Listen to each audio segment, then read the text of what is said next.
প্রায় 500 বছরের পুরনো মন্দিরে এলো রাম মন্দির উদ্বোধনের আমন্ত্রণপত্র। আনুমানিক প্রায় 500 বছরের পুরনো মন্দিরে এলো রাম মন্দির উদ্বোধনের আমন্ত্রণপত্র।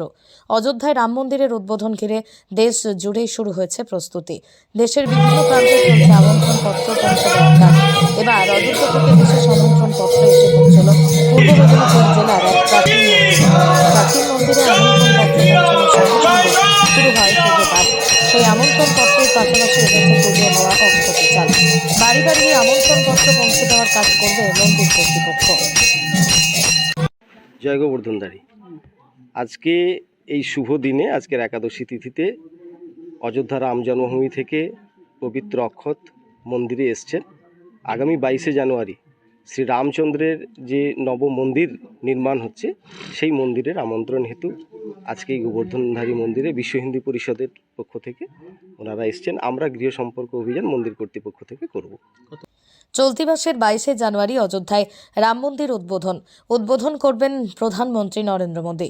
ওই দিন রামলালার প্রাণ প্রতিষ্ঠা হবে। সেই অনুষ্ঠানে উপস্থিত থাকার আমন্ত্রণ হিসেবে অক্ষত চাল পাঠানো হয়েছে পূর্ব মেদিনীপুর জেলায়। পূর্ব মেদিনীপুর জেলার কোলাঘাট ব্লকের অন্তর্গত দেরিয়াচক গ্রামে প্রায় 500 বছরের প্রাচীন গোবর্ধনধারী মন্দিরে রবিবার রাম মন্দির থেকে আমন্ত্রণপত্র, মহাকলস ও প্রসাদী চাল এসে পৌঁছল।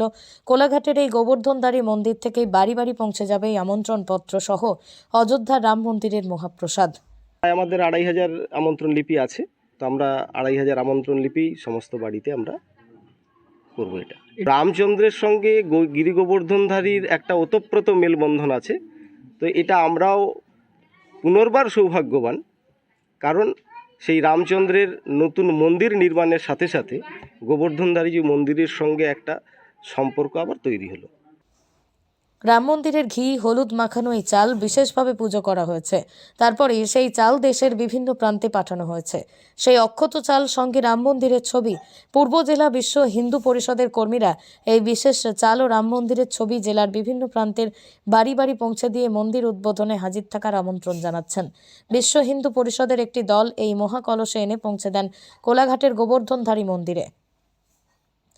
500 বছরের প্রাচীন এই মন্দিরে মহাকলস, অক্ষত চাল এবং রাম মন্দির উদ্বোধনের আমন্ত্রণপত্র আসায় খুশি মন্দির কর্তৃপক্ষ। মন্দির কর্তৃপক্ষ জানান, প্রসাদী চাল, মহাকলস ও আমন্ত্রণপত্র আসায় রাম মন্দিরের সঙ্গে গোবর্ধনধারীর মন্দিরের সম্পর্ক স্থাপন হলো। কোলাঘাটের এই প্রাচীন মন্দির থেকেই মন্দির কর্তৃপক্ষ বাড়ি বাড়ি পৌঁছে দেবে এই আমন্ত্রণপত্র এবং মহাপ্রসাদ। প্রসঙ্গত, রাম মন্দির উদ্বোধন ঘিরে দেশজুড়ে সাজো সাজো রব। রাম মন্দির উদ্বোধনের উৎসবে এবার সামিল হল পূর্ব মেদিনীপুর জেলার কোলাঘাট। পূর্ব মেদিনীপুর জেলার কোলাঘাট থেকে সৈকত সির রিপোর্ট, লোকাল 18 বাংলা।